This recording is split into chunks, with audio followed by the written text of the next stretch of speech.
দেখতে থাকো তোমরা। আমার ফোনটা স্টার্ট করার আগে ধাপাস করে ফোনটা পড়ে যাচ্ছিল, ওখানে হচ্ছে আমি ওখান থেকে স্টার্ট করবো না। হ্যালো, ভেরি গুড মর্নিং, আমি Olive and welcome back to my channel. दीदी वाह दीदी नहीं दीदी वाह दीदी दीदी दीदी আমার সাথে একজন পাগলি আছে। আমি এখানে বসে, তুমি পাগলা, তুমি আমার এই যে মালটা আমার ট্রাইপড নিয়ে ব্লগ করছে। আর আমরা আজকে কোথায় যাচ্ছি? আজকে আমরা যাবো যৌথ পরিবারে পিকনিকে। ইয়েস, তো আমরা এখন রেডি হব। ও হাফ রেডি হয়ে আমাদের দুজনেই স্কিন কেয়ার ডান। ইয়েস, স্কিন কেয়ার ডান। তো এখন ছটপট এমনিও টাইম নেই, 8টা বেরোনোর কথা, অলরেডি 7:30 বেজে গেছে। তো আমরা এখন এইসব করে যাচ্ছি ঝটপট, হচ্ছে যাতে কেউ বোর না হয়। এক্স্যাক্টলি। চটপট আমরা রেডিটা হই, রেডিটা হচ্ছে, আমি তোমাদেরকেও সেটা দেখাচ্ছি। তারপরে মজা হবে, খাওয়া দাওয়া, খেলা, অনেক কিছু আছে, দেখতে থাকো তোমরা। ও হ্যাঁ, তবে একটা কথা, আমরা তো সবসময় স্কিনটাকে খুব ভালো রাখার চেষ্টা করি বাইরে থেকে, কিন্তু শরীরটাকেও তো ভেতর থেকে তো খুব ভালো রাখতেই হবে। তার জন্য অলওয়েজ আমাদের একটা মেনটেন করা উচিত, একটা মান্থলি, ইয়ারলি আমাদের শরীরের হেলথ চেক আপ করাটা সত্যিই দরকার। তার জন্য আমি কিন্তু স্কিনের সাথে সাথে হেলথেরও চেক আপ করি, যেমন যেগুলো বাড়িতে খুব ইজিলি করা যায়, যেটা হচ্ছে সুগারটা তো খুব বাড়িতে ইজিলি করা যায়। তো তার জন্য আমি একটা প্রোডাক্ট কিনেছি। তো আমার সুগার টেস্টের জন্য আমি রিসেন্ট কিনেছি আগারোর এই গ্লুকোমিটারটা। ফার্স্টে আছে, এটা হচ্ছে একটা কেস, আর সাথে আছে একটা ম্যানুয়াল, আর সাথে আছে 10টা স্ট্রিপস, 10টা নেডল। এটা হচ্ছে মেন গ্লুকোমিটার মেশিন, সাথে ব্যাটারি, আর এটা হচ্ছে ল্যান্ডসেন্ট। ব্যাটারিটা ইনসার্ট করে নেবো। এবার আমি এটার মধ্যে নেডলটা লাগাবো। এটা সেট করে দিলাম, এটাকে জাস্ট খুলে দিলি। হাতের মেজারমেন্ট অনুযায়ী এটাকে তোমরা 1 থেকে 5 করে নিতে পারো ঘুরিয়ে। এবার আমি এখান থেকে এই স্ট্রিপটা বার করে নিচ্ছি, মেশিনটার সাথে অ্যাটাচ করে নেবো। এই দেখো, মেশিনেও আছে 255 কোড, আর তোমরা দেখে নিও স্ট্রিপেও 255 কোডটা আছে, এটা যেন ম্যাচ করে। এটাতে যেটা ইন ডিভাইস ফাংশন আছে সেটা হলো 5 second testing time, automatic coding হয়, pre and post meal memory দেখা যায়, 180 মেমোরি থাকে অল টোটাল। তো তোমরা দেখতেই পেলে এটা ইউজ করা কতটা ইজি। আর আমি এটা এমটি স্টমাকে ইউজ করেছি, তোমরা এটা ফাস্টিং, আফটার ইটিং, অথবা 2-3 আওয়ার্স আফটার ইটিং তোমরা টেস্ট করতে পারো। আফটার ইউজ এইটা আর এই যে নিডলটা, এই দুটোই কিন্তু তোমরা ফেলে দেবে, ফেলে দিয়ে তারপর আবার নতুন করে এখানে স্ট্রিপ আর নিডল দিয়ে ইউজ করতে পারবে। কিটো সিম্বল অ্যাপিয়ার হয় তখন যখন ব্লাড সুগার কনসেন্ট্রেশন থাকে অ্যাবভ 17.8 mmol। তাই সিম্পলি সাজেস্ট করব একটা কিনোট টেস্ট ইজ রেকমেন্ডেড। কনসাল্ট করো তোমার health care professional about the testing for ketones. যেমন HYP সিম্বল অ্যাপিয়ার তখন হবে যখন ব্লাড গ্লুকোজ কনসেন্ট্রেশন থাকবে বিলো 3.9 mmol। আমার তো সুগার লেভেল নর্মাল আছে, তোমরা দেখতেই পেলে। আর এটা যদি তোমরা কিনতে চাও তাহলে তার লিঙ্কটা আমার ডেসক্রিপশন বক্সে পেয়ে যাবে। আমার জামা আমি মার কাছে দিয়ে দিয়েছি, জুতো নিয়ে ঘুরে বেড়াচ্ছি। কি জামা পরবো বুঝতে পারছি না, হাতে শুধু জুতো আছে। যেটা পরে আছে সেটা পরে চলে যাবো। ঠিক আছে, কি করছিস? এত বড় আয়না আছে আমার বাড়িতে ওয়ার্ড্রপে, তার ওর নাকি হচ্ছে না, ওর নাকি আরো বড় আয়না চাই। আর কত বড় আয়না চাইবে তো? মানে এই পোর্শনটা দাঁড়িয়ে আমি মেকআপ করবো, ও চলে আসছে, কিছু করার নেই। I can't help it. আমার ঘরের ঢালটা একটু ওদিকে বলে আয়নাটা এরকম ভাবে সরে যাচ্ছে, আর ও বেচারা মেকআপ করতে পারছে না। এই এত পুরো আয়নাটা জুড়ে মেকআপ করিস না। এখন তুমি তো শুরুই করো না। হ্যাঁ মানে আমি তো মেকআপটা করবো নাকি? এটা এরকম করো না, কে বাউন্ড করে দিচ্ছে। এইরকম বোন দেখিনি, এইরকম বোন দেখিনি। এটা এই যে একটা ইন্ডিভাইল্ডের লিপ বাম, এই যে আপনারা দেখতে পাচ্ছেন এইটুকু বেরো করিনি, এইটুকু বার করেছি। কিভাবে বার করলাম আমি, খারাপ। তার জন্য নাকি আগার কথা শোনাচ্ছে।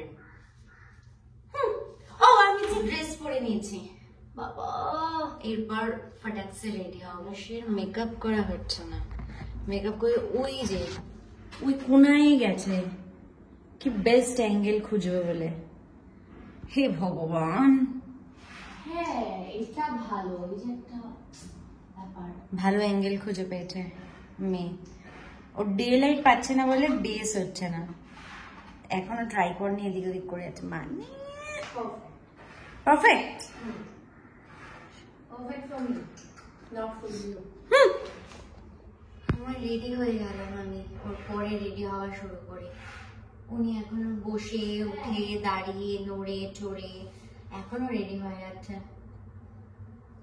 আমার ফেভারিট ব্লাশ অন ঘষেই যাচ্ছে। সকাল 6টার থেকে উঠে রেডি হচ্ছে, এখনো রেডি হতে পারছিস না? অ্যাঙ্গেল চেঞ্জ করেও করতে পারলি না? আমি আমার তো জানো কত তাড়াতাড়ি লাগে, খুব তাড়াতাড়ি হয় ওর, ম্যাক্সিমাম এই 1 ঘন্টা লাগে, এর বেশি লাগে না। তাড়াতাড়ি যে একটুখানি আমাকে পরিয়ে দে সেজে গেছে, মানে 5 মিনিট 5 মিনিট দাও করে দিচ্ছি, 5 মিনিট দাও করে দিচ্ছি। এখন অব্দি একটা বেচারা মানুষকে একটা হার করে এটা ব্যাকড্রপে চলুক আর আমি ক্লোজ আপ লুকটা দেখাই দেবো। এই যে হার, নিজের মেকআপটা করেই যাচ্ছে, এখনো আমাকে একটুখানি একটা হার পরিয়ে দিচ্ছে না। Yes, যখন কোনো কিছু লাগানো থাকে না, lip balm is great, so সেটাই চুজ করেছি। আর এটা আমার new haircut, new look. কেমন লাগছে তোমরা আমাকে জানিও। এনিওয়ে কি ওদিকে চলছে, এই ওদিকে চলছে, হনুমানের মতন পুরো দেখতে লাগছে। 8টায় বেরোনো। আচ্ছা টেল মি, হনুমানটা it's my language, but Hanuman এই যে হনুমান আমার হনুমানের মতো দেখতে লাগছে। তোমরাই বলো। হ্যাঁ, টাইম হয়, এটা হচ্ছে না। এই হাটটা এবার ক ঘন্টায় পরে আমি দেখি। আরে বাবা দাঁড়াও, দেখুন আপনারাও দেখুন, অনেকক্ষণ পর অনেক ট্যান্ট্রাম দেখানোর পর এসে ফাইনালি পড়িয়েছে আমাকে। ঠিক আছে না? ইয়া গুড, নাইস, ঠিক আছে না? হ্যাঁ ফাইনালি আমি রেডি। আর ওই যে ও নিচে চলে গেল, এত তাড়া লেগেছে লাস্টে ওর। আমি রেডি হয়ে গেছি। তোমরা বলো তো পিকনিকে যাওয়ার জন্য কিরকম লাগছে? মানে আমি খুব একটা সাজিনি, সেজেছি, একটুখানি না সাজলে হয়? ওখানে গিয়ে তো ছবি টবি তুলতে হবে। সো চলো, আমাদের ড্রাইভার দাদা এসে গেছে। আর 8টায় বেরোনোর কথা ছিল, সেখানে এখন অলরেডি 8:30 বাজে। সো টাটা, গাড়িতে উঠে দেখা হচ্ছে বা ওখানে গিয়ে দেখা হচ্ছে। মেঘা আমাকে আমার আসল লুক দেখাচ্ছে, আমিও চুল বেঁধে নিয়েছি। তোমরা যেভাবে দেখলে টুপি টুপি পরে ওরকম ভাবে বেরিয়েছি আমরা ঘর থেকে, ওটা অ্যাকচুয়ালি প্রপার রেডি হওয়াটা। তারপরে এই যে জ্যাকেট খুলে পা তুলে যতরকম ভাবে কমফোর্টেবল হয়ে বসা যায়। হ্যাঁ একদমই তাই। কেন মানে কষ্ট করে বসবো বলুন তো? কতটা রাস্তা যেতে হবে, সেই ফলটা যেতে হবে। তো my makeup is makeuping, my makeup is makeuping, hair is hearing. আর কি হয়? হ্যাঁ হ্যাঁ হ্যাঁ চলুন। এখন আর কিছু দেখানোর নেই, বাকিটা তো আমরা বাকি আর দেখাতে পারছি না, কারণ আমরা গাড়িতে ঘুমোবো। লোকেশনে গিয়ে আমাদের যেতেও 3 ঘন্টা লাগবে। লোকেশনে পৌঁছাই অলরেডি। আমরা যেতে যেতে মনে হয় কিছু লোক পৌঁছেও যাবে না রে, এমন কিছু লেট না। হ্যাঁ এমন কিছু লেটও নয়, এমন কিছু লেট না। আমি রাস্তা চিনি না, আপনাকেই যেতে হবে। এই হচ্ছে আমাদের পিকনিকের লোকেশন। মন্টু আঙ্কেলরা চলে এসছে, দাদাভাই, নিতেশ স্যার, নন্দিনীদিরা চলে এসছে। আমি আর মেঘা ঢুকেছি, বাদবাকিরা আসছে। ভেবেছিলাম লেট হয়ে গেছে, বাদবাকিরা আসছে। আমি এখানে কয়েকটা কথা যেগুলো বলেছি তোমরা শুনতে পাবে না বলে আমি আর একবার ভয়েস ওভার দিচ্ছি। তার কারণ এখানে প্রচণ্ড জোরে মিউজিক চলছিল। আর এই যে সামনে খুব সুন্দর একটা গঙ্গার পাড়, এখান থেকে নামা যায় কিন্তু আমরা নামিনি। লোকেশনটা খুবই সুন্দর, ভালো হাওয়া দিচ্ছে।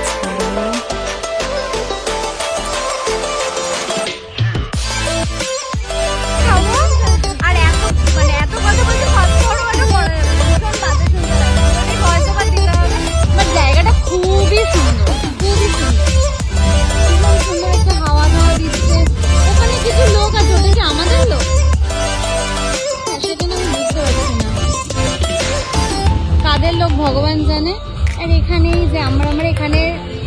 বান্না হচ্ছে, এবার বাদ বাকি লোকজন আসুক, একটু খাওয়া দাওয়া করি।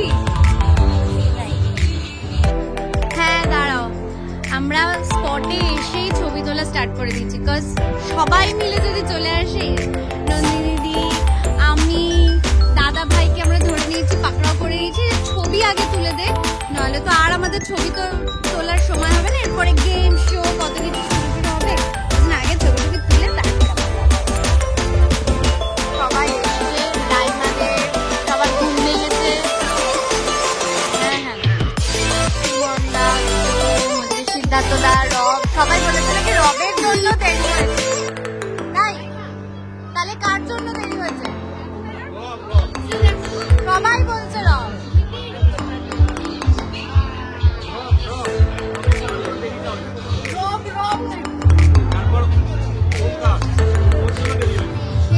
কচুরি আর আলুর দম খাওয়ার পর এবার সব রেখে দেবো।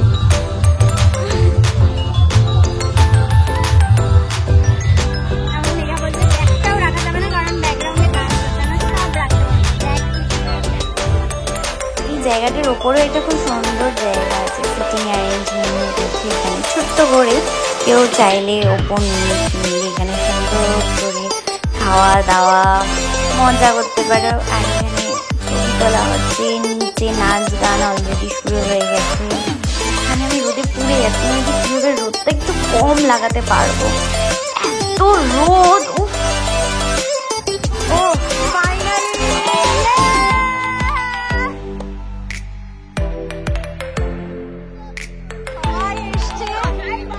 উঠে গেছে সবাই,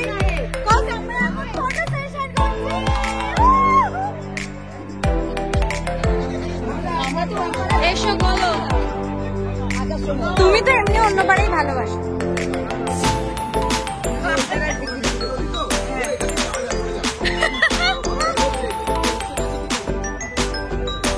এতক্ষণে আসার সময় হয়েছে। হ্যাঁ বাবা, ফাইনালি আমার দরকার লেগেছে।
তাতে কথা পরিবার উপস্থিত আছে।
যাওয়ার পর এবার আমরা লাঞ্চ করে নিচ্ছি, কারণ বাড়ি ফিরতে হবে। সবাই ইনস্টলমেন্টে কেউ দাঁড়িয়ে কেউ বসে এক এক জায়গায় এক একজন বসে সব খাওয়া শুরু করে দিয়েছে। ও আমাদের মেনুতে ছিল ভাত, মাছের মাথা দিয়ে ডাল, ফুলকপির তরকারি আর সবার খুব পছন্দের মাটন, তারপরে চাটনি, পাঁপড় আর রসগোল্লার সন্দেশ। আমি বাড়ি চলে এসেছি আর আমি অনেকক্ষণ আগে বেরিয়েছি আর এখন ঠিক 8টা, মানে সকাল 8টায় বেরোনোর কথা ছিল, রাত্রির 8টায় ঢুকলাম। প্রায় না একদম কারেক্ট 12 আওয়ার্সের ঠর আমি আর কি, পুরো একদম 12 আওয়ার্স হয়েছে আর আমি বাড়ি ঢুকেছি। তো যাই হোক, যাই হোক প্রচন্ড মজা করেছি, প্রচন্ড হইহুল্লোড় করেছি। আমাদের ফুল কথা টিমের একটা পিকনিক ছিল, শীতকাল শুরু হতে না হতেই আমাদের একটা পিকনিক হয়ে গেছে। তো আমরা প্রচন্ড মজা করেছি, খাওয়া দাওয়ার, মাটনটা কি ভালো খেতে ছিল, দারুণ। আর আমি গাড়িতে আস্তে আস্তে কোনো ভিডিও করতে পারিনি, তার কারণ হচ্ছে আমি একটু ঘুমিয়ে পড়েছিলাম। আমার খুব টায়ার্ড লাগছিল, অলসো মাথা ব্যথা করছিল, আর আমার এখনো মাথাটা প্রচন্ড ব্যথাই করছে। আসলে এত রোদ উঠছে না, মানে এখনের রোদটা না মানে প্রচন্ড লাগছে মাথার মধ্যে। আর আমি যেভাবে সেজে গুজে বেরিয়েছিলাম পুরোটা ধুয়ে মুছে সুন্দর বেরিয়ে গেছে অটোমেটিক্যালি, মানে আমাকে আর কিছু মনে হচ্ছে না ফেস ওয়াশ দিয়ে কিছু ক্লিন করতে হবে বলে। তো যাই হোক, আমি চেঞ্জ করে এবার একটু প্রপার রেস্ট নেবো, কজ আমার কালকে আবার সকাল 9টায় কল। তাই খুব খুব খুব মজা করেছি। আশা করি আমি যেটুকু দেখাতে পেরেছি, কারণ দেখো যতই হোক আমি পিকনিক করতে গেছি, একটা মজা করতে গেছি, সবার সাথে মজাই করেছি। ব্লগটা খুব কম টাইমের জন্য করা হয়েছে, বাট যেটুকু করেছি আমি সত্যি তোমাদের কথা ভেবেই করেছি, যে আমি যাতে তোমাদেরকে দেখাতে পারি। তো যাই হোক, তোমাদের এই ব্লগটা যদি একটু ভালো লেগে থাকে তাহলে please like, comment, share and subscribe করে দিও। কি করছো বলো তো? তোমরা দেখো, তোমরা প্রচুর শেয়ার করো, আমি মানছি, কিন্তু সাবস্ক্রাইব করছো না। সাবস্ক্রাইব না করলে আমি কি করে ভালো ভালো ব্লগ দেবো বলো তো? ব্লগটাই দিতে পারবো না, জানো তো, তাহলে আমাকে ব্লগটা দেওয়াই বন্ধ করে দিতে হবে। সো প্লিজ একটু সাবস্ক্রাইব করে দিও, তাতে আমারও ভালো লাগে। ওকে, সো টাটা, দেখা হচ্ছে নেক্সট ব্লগের খুব শিগগিরই। So please subscribe.